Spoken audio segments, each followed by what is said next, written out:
도무지 새로워지지 않는 어제의 무한 반복은 우리 인생의 질과 수준을 퇴보시키기 때문입니다. 참된 존재만이 참된 새해를 누릴 수 있다고 했습니다. 참된 존재는 천지를 창조하신 하나님의 말씀 안에서 그 말씀을 행함으로 그 말씀에 의해 새롭게 빚어져 가는 것이라고 했습니다.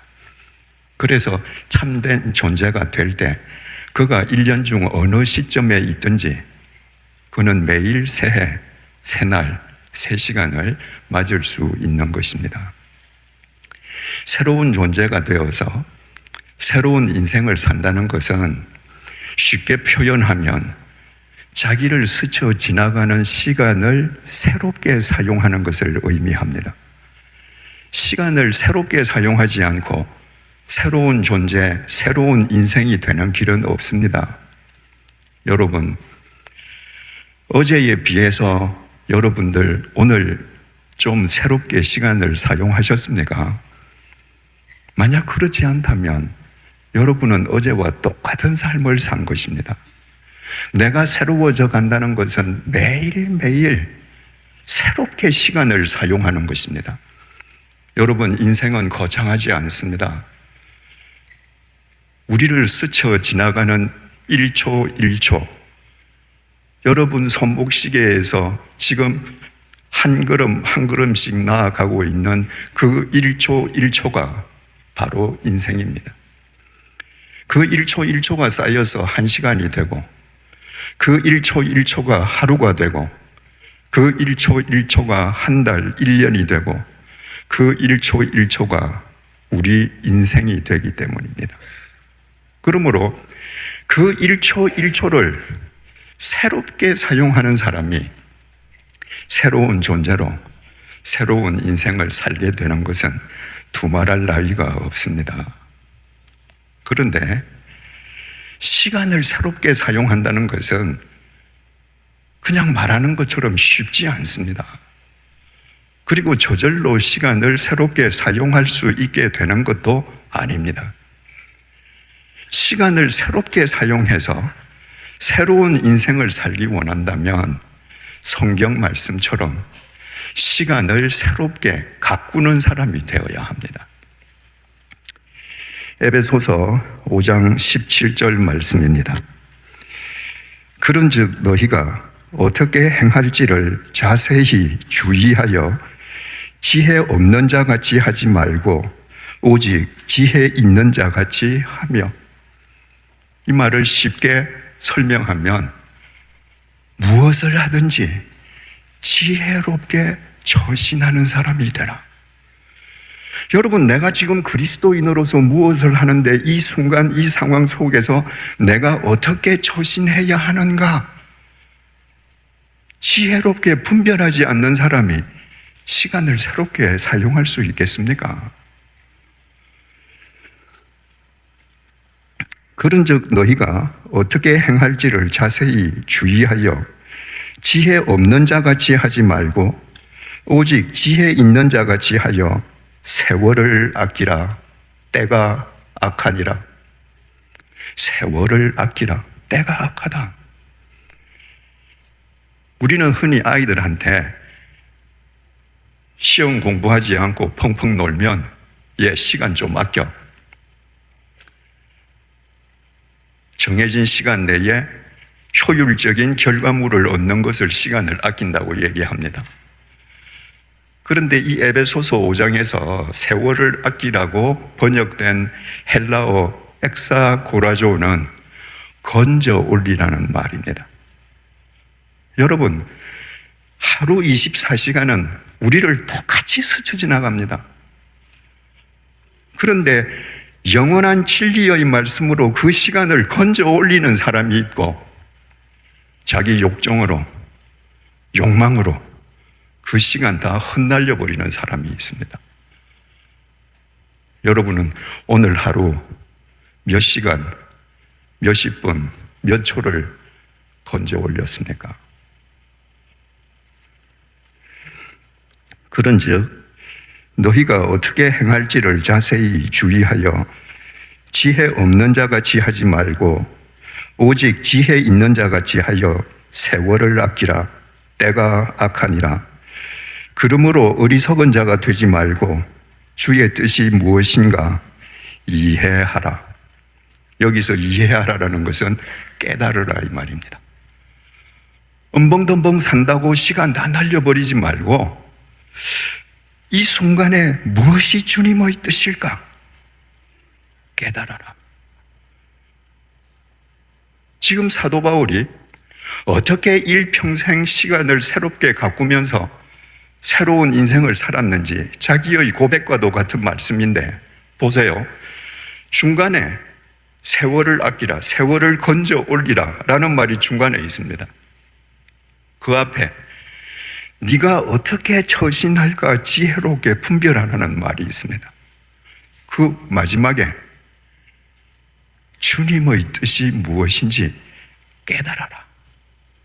주님의 무엇인지 깨달으려는 의지의 노력, 이 상황 속에서 내가 어떻게 처신해야 할지 지혜롭게 분별하려는 믿음의 의지, 그 두 가지가 병행될 때 우리가 새 시간을 건져 올리는 겁니다.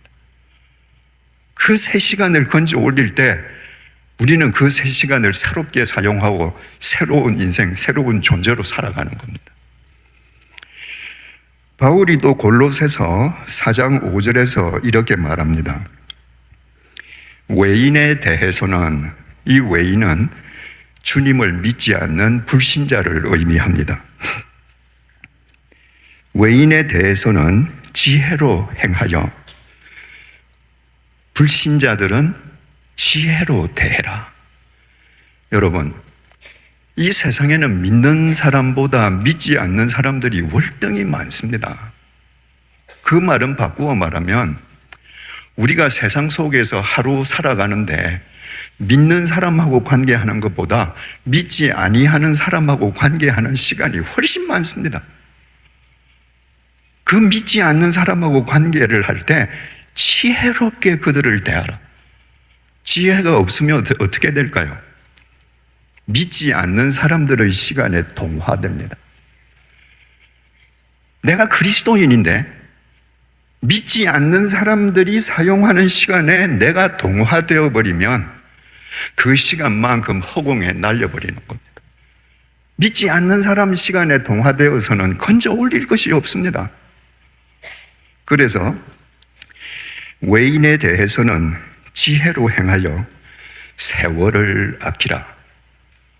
아까 에베소서 말씀하고 똑같이 세월을 아끼라. 우리 번역은 똑같은데 헬라어 원문은 똑같지 않습니다. 여러분 성경을 보면 세월을 아끼라 그 앞에 아라비아 숫자가 5자가 붙어 있을 것입니다. 아래쪽 주난 5번을 보라 그 말입니다. 5번을 보면 헬라 말로는 기회를 사라는 뜻이다 이렇게 기록되어 있습니다. 기회를 사라. 쉽게 말해서 그 기회를 선용하라. 내가 불신자들을 만날 때 지혜롭게 그들을 대해서 내가 그들의 시간에 동화되는 것이 아니라 그들이 내 시간에 동화될 수 있게끔 그 기회를 선용해라. 이것이 바로 바울이 새롭게 시간을 가꾸는 방법이었습니다. 자기 스스로 무슨 일을 할 때는 내가 어떻게 처신해야 하는가 지혜롭게 분별하고 이 상황 속에서 하나님의 뜻이 무엇인가 깨닫고 사람과의 관계에서 믿지 아니한 사람을 만날 때는 내가 그 사람에게 동화되지 않고 그가 내 시간에 동화되도록 그 기회를 선용한다. 한마디로 말하면 의지를 다해서 시간을 새롭게 경작했습니다. 여러분, 시간은 경작해야 합니다. 경작해야 시간을 새롭게 사용할 수 있습니다. 경작하지 않으면요, 시간을 경작하지 않으면 경작하지 않은 시간은 나의 노화와 나의 쇠퇴와 나의 죽음과 나의 소멸을 앞당길 따름입니다.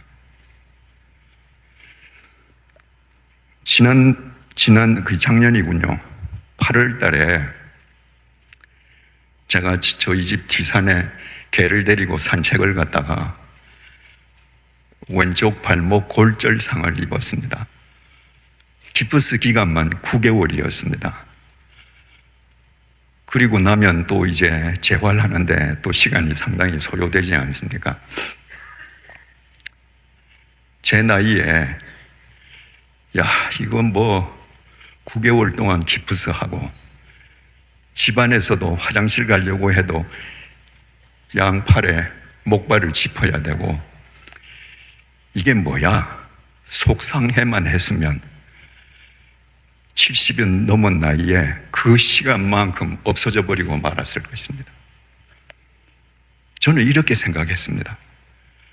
평생 하나님께서 내게 모든 것을 합력해서 선을 이루게 내 삶 속에 개입해 주셨는데 내가 지금 9주 동안 기프스를 해서 집 밖에도 못 나가게 됐다면 이 상황을 통해서 내게 주시려는 은혜가 있지 않겠나? 어떻게 내가 그 은혜를 내 것으로 만들까 생각하다가 제 설교집 말고 제가 처음부터 집필한 제 저작물 12권을 읽었습니다. 저는 한 번도 제가 쓴 책을 정독을 해본 적이 없습니다. 그런데 제가 쓴 책을 제가 읽는데 그 책을 썼던 그 상황이 내 눈앞에 떠오르는 거예요. 그때 그 현실이 생생하게 보이는 겁니다.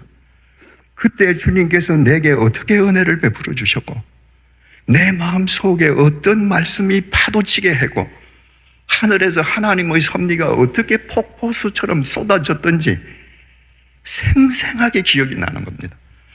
30년에 걸쳐서 책을 썼으니까 30년 동안 주님께서 베풀어 주셨던 은혜를 그 9주 동안에 매일 겪는 겁니다.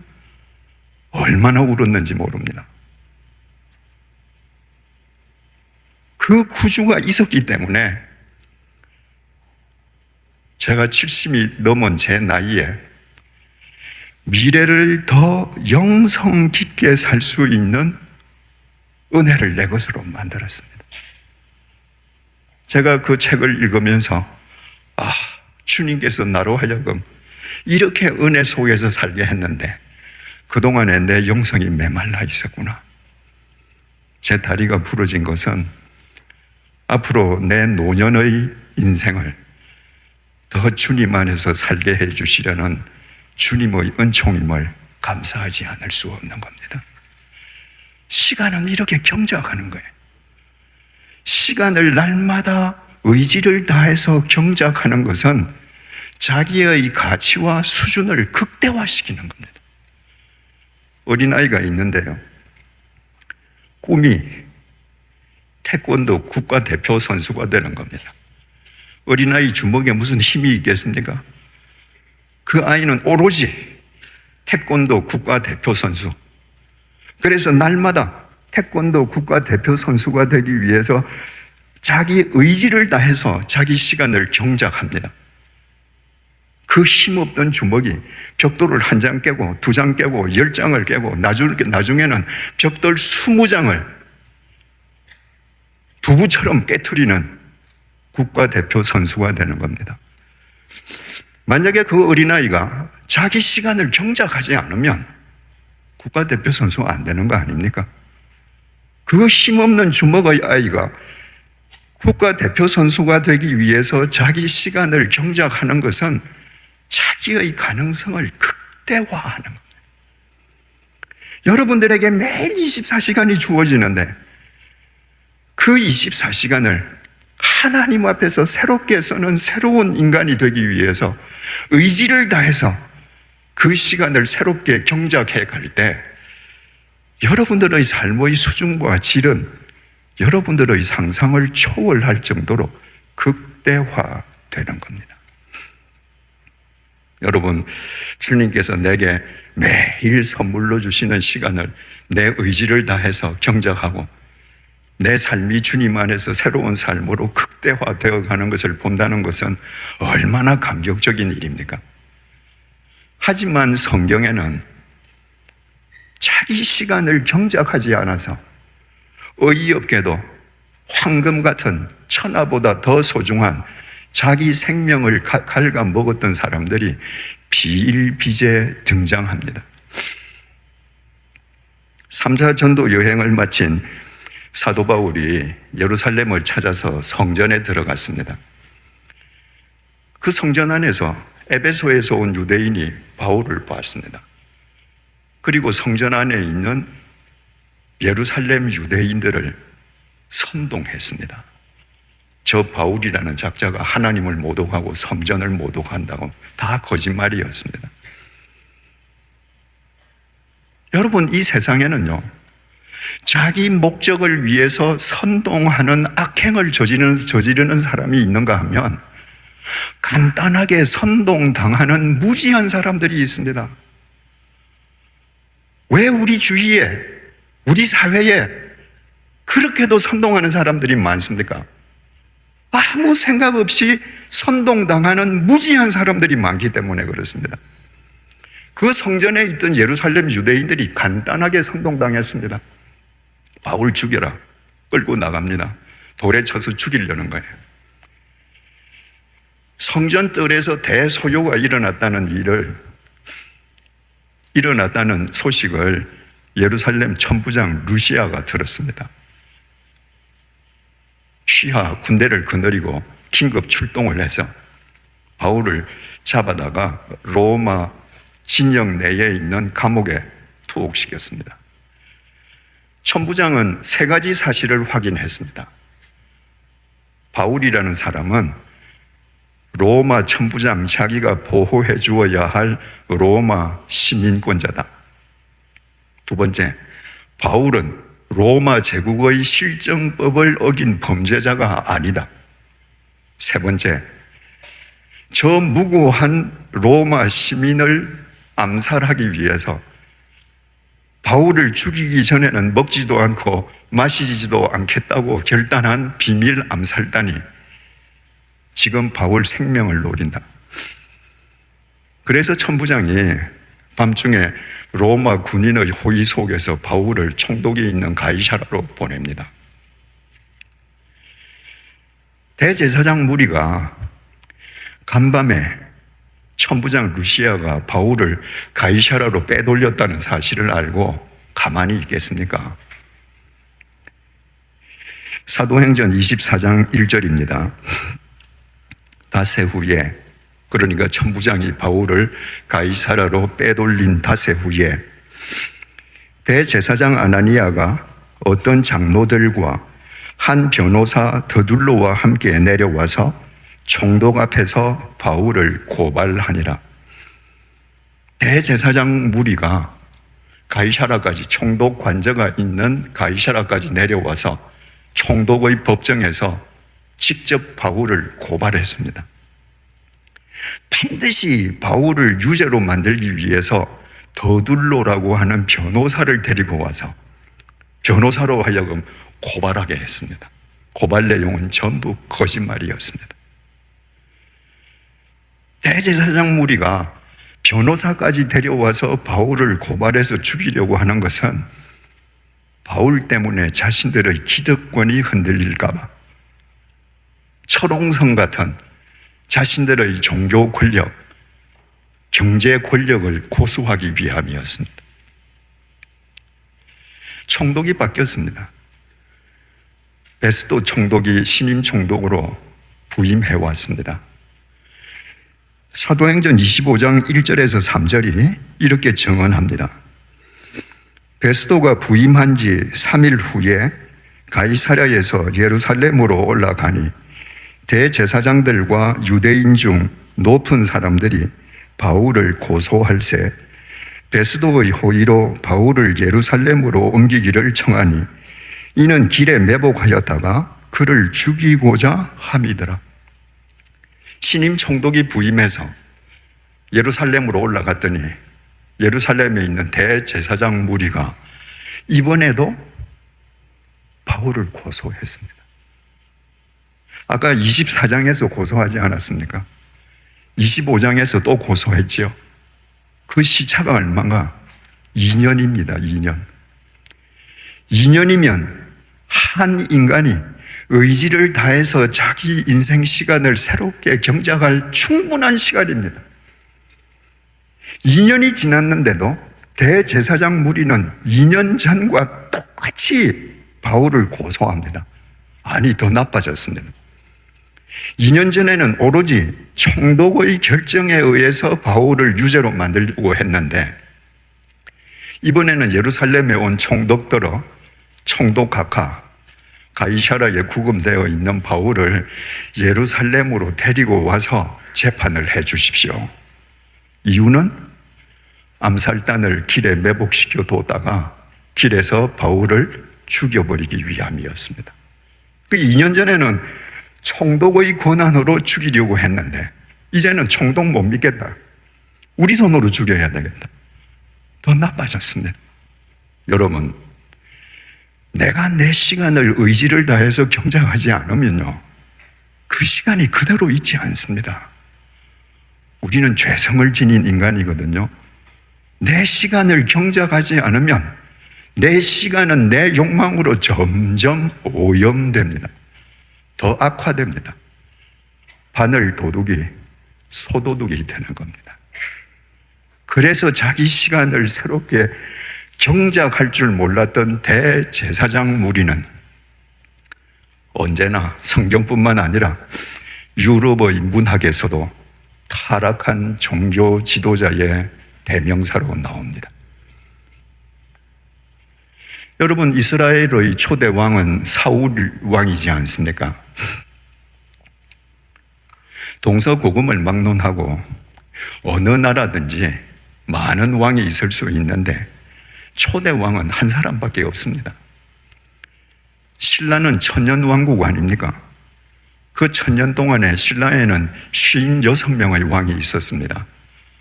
그러나 신라의 시조는 박혁것의 한 사람입니다. 500년 왕조 고려에 왕이 34명 있었습니다. 그런데 고려의 건국 왕은 왕건 한 사람입니다. 아무리 세월이 흘러도 한 나라의 시조는 바뀌지 않습니다. 그런 의미에서 한 왕조의 초대 왕이 되었다는 것은 그 개인뿐만 아니라 그 가문으로는 일대 영광이 아닐 수 없습니다. 이스라엘의 사사시대를 거쳐서 왕정시대가 개막될 때 하나님께서는 제비를 뽑아서 초대 왕을 뽑도록 하셨습니다. 제비를 뽑은 결과 사울이라는 청년이 뽑혔는데 아무리 찾아도 사울이 보이지를 않습니다. 사무엘상 10장 22절에서 23절입니다. 그러므로 그들이 또 여호와께 묻되 그 사람이 여기 왔나이까? 여호와께서 대답하시되 그가 진보다리들 사이에 숨었느니라 하셨더라. 그들이 달려가서 거기서 그를 데려오매 그가 백성 중에 선이 다른 사람보다 어깨 위만큼 컸더라. 사울의 외모가 얼마나 준수하고 얼마나 거대했던지 사울에 필적할 사람이 이스라엘에 없었습니다. 그 사울이 초대왕에 제비 뽑힌 거예요. 그러면 사울이 그래, 이스라엘에서 초대왕 될 사람은 나밖에 없지. 그게 아니었습니다. 제비 뽑힌 사울이 안 보여요. 그래서 하나님께 여쭈었더니 짐짝들 사이에 숨어 있는 겁니다. 난 아니야. 난 왕이 될 자격이 없어. 이렇게 겸손한 청년이었습니다. 만약에 그 겸손했던 사울 왕이 그 겸손함으로 자기 인생을 경작했더라면 이스라엘에서 가장 위대한 성군이 되었을 것입니다. 그러나 그 사울이 왕이 된 뒤에 권력의 노예가 되었습니다. 구국의 영웅인 다윗을 시기해서 오직 다윗 한 사람만을 죽이기 위해서 3,000명의 특공대를 구성해서 다윗을 추격했습니다. 자기의 권력 요괴, 자기의 명예 요괴, 자기의 집념과 아집에 자기의 시간을 더럽힐 대로 더럽혔습니다. 그 인생 결과가 어떻게 됐습니까? 사무엘상 31장 3절에서 5절입니다.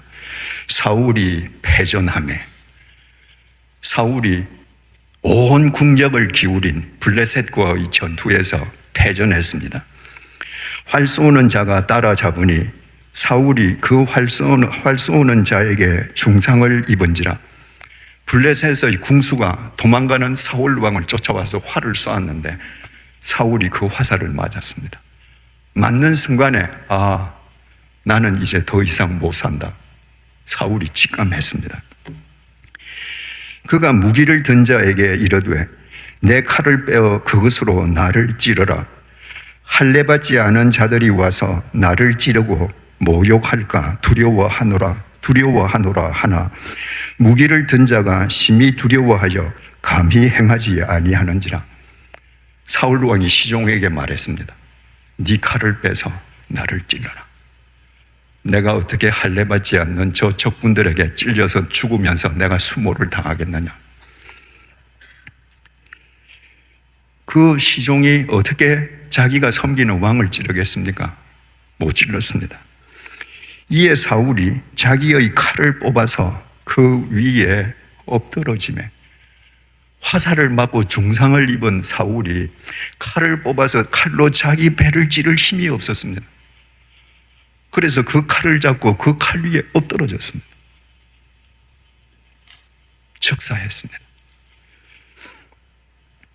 무기를 든 자가 사울이 죽음을 보고 자기도 자기 칼 위에 엎드러져 그와 함께 죽으니라. 죽으니 죽었는데 시종이 가만히 있을 수 있습니까? 그 시종도 자결했습니다. 사울과 그의 세 아들과 눈에 넣어도 아프지 않던 세 아들들, 무기를 든 자와 그의 모든 사람, 그의 전 군대 다 그날에 함께 죽었더라. 사울이 자기 인생을 바르게 경작하지 않고 자기의 더러운 욕망으로 오염시킬 때 사울 혼자 죽는 것으로서 끝이지 않았습니다. 사울뿐만 아니라 사랑하던 세 아들, 평생 왕을 모시던 시종, 그토록 사랑하고 자기가 강군이라고 자랑했던 전 군대 전멸했습니다. 하나님의 심판은 이렇게 무서웠습니다. 하나님께서 선물로 맡기신 시간을 그렇게 어이없이 탕진하는 사람은 이 세상에 살 의미도 없다는 겁니다.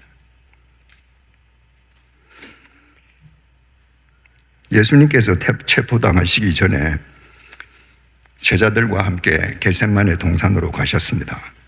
고난당하시기 전에 마지막 기도를 드리시기 위함이었습니다.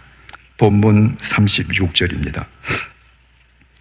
이에 예수께서 제자들과 함께 겟세마네라 하는 곳에 이르러 제자들에게 이르시되 내가 저기 가서 기도할 동안에 너희는 여기 앉아 있으라 하시고, 주님께서 겟세마네 동산에 도착하셔서 한 지점에 제자들들어 너희들 여기 앉아서 좀 기다리라. 그리고 제자들 가운데 베드로, 요한, 야고보 3명을 부르십니다. 37절에서 38절입니다. 베드로와 세베대의 두 아들을 데리고 가실새 고민하고 슬퍼하사 이에 말씀하시되 내 마음이 매우 고민하여 죽게 되었으니 너희는 여기 머물러 나와 함께 깨어 있으라 하시고, 예수님께서 자기의 고민과 슬픔을 제자들에게 고백하신 유일한 장면입니다. 내가 이제 죽게 되었다. 내가 심히 슬프다. 내가 고민스럽다. 그렇기 때문에 주님께서 제자들 신임하는 요한, 베드로, 야고보 세 사람하고 손을 잡고 원을 그리고 주여 삼창하고 거기에서 같이 기도하신 것이 아닙니다. 너희는 여기 깨어 있으라. 나는 더 들어가서 기도하고 올게. 제자들에게 나를 위해서 기도해다오 말씀하신 것이 아닙니다. 너희는 여기서 깨어 있으라. 나중에 내가 정말 십자가에서 못 박혀 죽을 때 너희들이 너희 자신들을 지킬 수 있도록 너희 자신들을 위해서 깨어서 기도해라. 나를 위해서는 내가 가서 기도하고 올게. 39절입니다. 조금 나아가사, 조금 세 사람 있는 제자들로부터 조금 나아가셨다. 얼마나 나아가셨을까? 누가복음 22장 41절 보면 돌을 던져서 닿을 만한 거리라 이렇게 되어 있습니다. 여러분, 당시 그 예수님, 베드로, 야고보, 요한 다 청년들인데 그 혈기왕성한 청년들이 돌을 던진다면 꽤 멀리 가지 않겠습니까? 그러니까 그 세 제자가 있는 곳에서 주님께서는 좀 더 먼 깊은 곳으로 들어가셨습니다. 39절입니다. 조금 나아가사 얼굴을 땅에 대시고 엎드려 기도하며 이러시되, 얼굴을 땅에 대고 엎드리셨습니다. 하나님 앞에 완전히 부복하셨습니다. 순종의 자세입니다. 내 아버지여, 만일 할만하시거든 이 잔을 내게서 지나가게 하옵소서. 그러나 나의 원대로 마시옵고 아버지의 원대로 하옵소서 하시고, 주님의 이 기도의 방점은 내 원대로 해달라는 게 아닙니다. 내가 원하는 바는 따로 있지만 아버지 원대로 하십시오.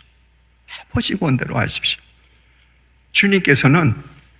주님께서 당신을 십자가의 제물로 삼으시려고 하는 주님의 그 결정 시간에 맞추어서 지금 의지를 다해서 자기를 경작하고 있는 것입니다.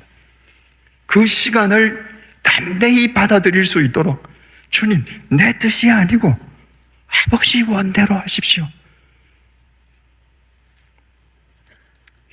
40절입니다. 제자들에게 오사 그 자는 것을 보시고 베드로에게 말씀하시되, 너희가 나와 함께 한 시간도 이렇게 깨어 있을 수 없더냐? 너희가 나와 함께 한 시간도 이렇게 깨어 있을 수 없더냐? 제자들은 자고 있었습니다. 주님의 이 말씀에 추석을 가하자면 이 절체정명의 순간에 너희는 단 한 시간이라도 너희 시간을 의지를 다해서 경작할 수 없느냐? 내가 십자가에 못 박혀 죽을 때 너희들이 뿔뿔이 헤어지지 않고 너희 자신을 지킬 수 있게끔 너희 시간을 의지를 다해서 경작할 수 없더냐? 41절입니다. 시험에 들지 않게 깨어 기도하라. 마음에는 원이로되 육신이 약하도다 하시고, 주님께서는 제자들을 다 이해하셨습니다. 너희들 마음으로는 기도하고 싶지, 근데 육체가 약해. 왜? 한 번도 자기 의지를 다해서 자기 시간을 경작해 본 적이 없거든요. 자기 시간을 경작하는 훈련이 체화되어 있지 않습니다. 봐, 너희들 그 훈련을 체화시키지 않으면 너희들 평생 이렇게 살다 끝나는 거야. 너희들이 마음에 원한다면 그렇게 네 자신을 훈련해야 해.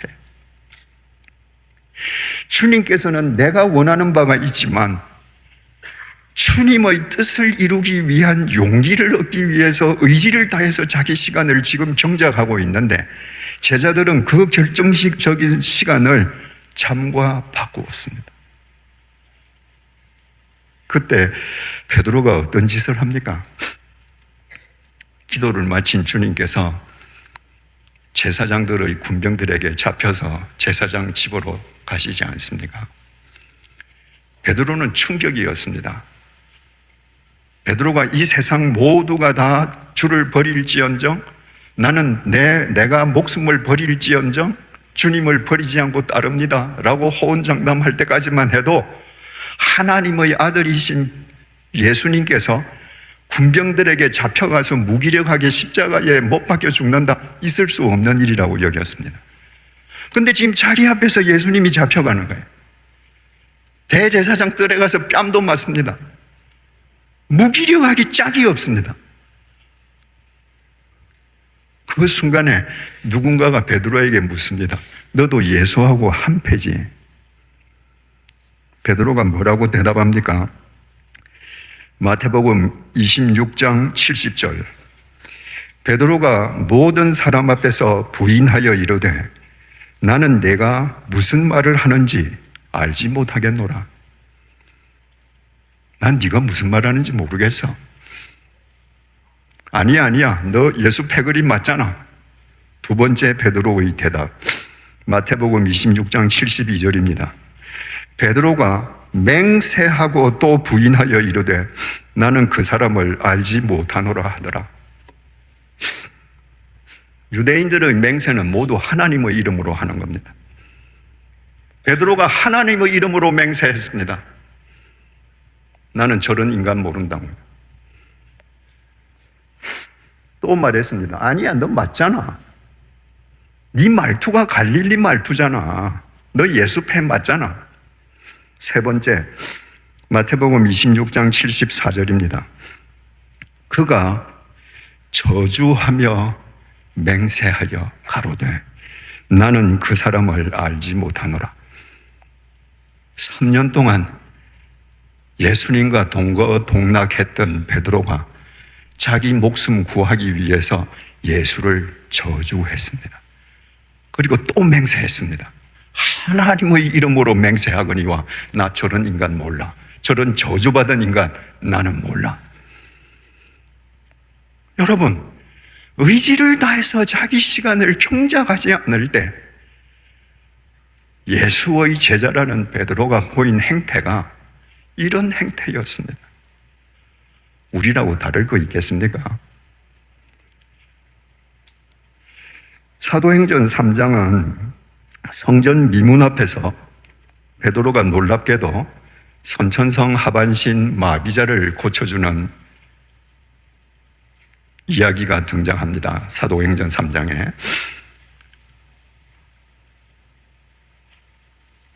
예루살렘 성전에는 성전에 들어가는 4개의 문이 있었는데 동서남북으로 그 4개의 문 중에서 동쪽에 나 있는 니카노르 문을 사람들은 미문, beautiful gate, 아름다운 문이라고 했습니다. 왜냐하면 4개의 문 중에서 이 니카노르 문이 제일 아름답게 조각되어 있었기 때문입니다. 생전에 예루살렘 성전을 찾아가서 이 미문을 직접 보았던 로마 제국의 역사가 요세푸스는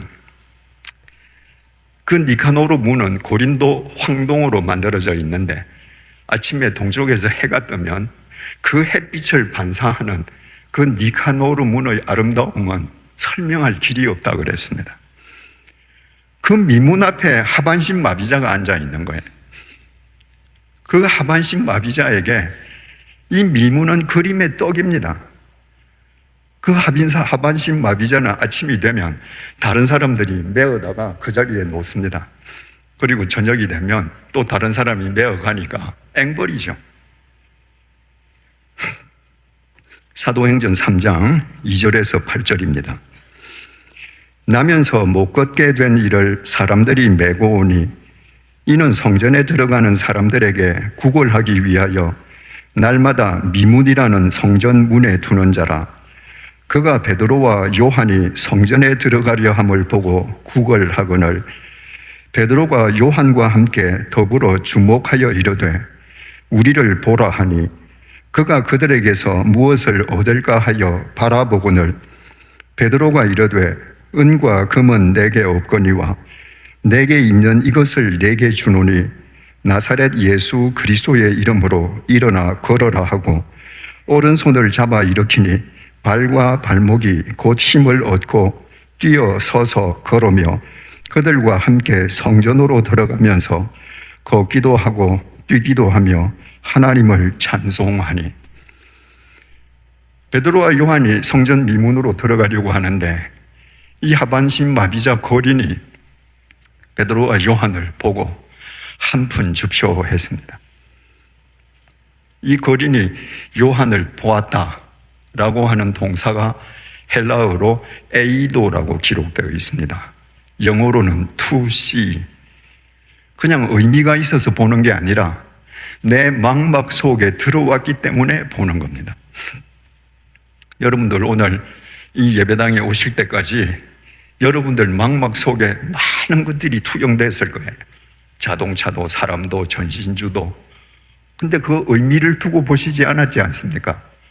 지금 이 거리는 매일 미문 앞에 앉아서 인기척만 있으면 그냥 한 푼 줍쇼 이러는 사람이에요. 그러니까 베드로와 요한에게 특별히 무슨 의미를 둘 이유가 없습니다. 인기척이 나니까 허물건 눈을 뜨고 한 푼 줍쇼 적선을 청한 것입니다. 그 거린의 얘기를 듣고 베드로가 자리에 멈추어 서서 아테니조 했습니다. 아테니조는 영어로 to gaze, 응시한다는 얘기입니다. 실은 이거 거꾸로 돼야 될 것 같죠. 거린이 이론이라도 얻고 싶어서 베드로를 응시하고 베드로는 그냥 아무 의미도 없이 지나가야 될 것 같은데 적선을 청하는 거린은 무의미하게 허물건 눈으로 쳐다봤는데 베드로가 멈추어 서서 그를 응시했습니다. 그리고 그 거린에게 말하기를 나를 블레포하시오. 영어로 look at. 그런 허물건 눈으로 보지 말고 내 눈을 똑바로 주목하시오.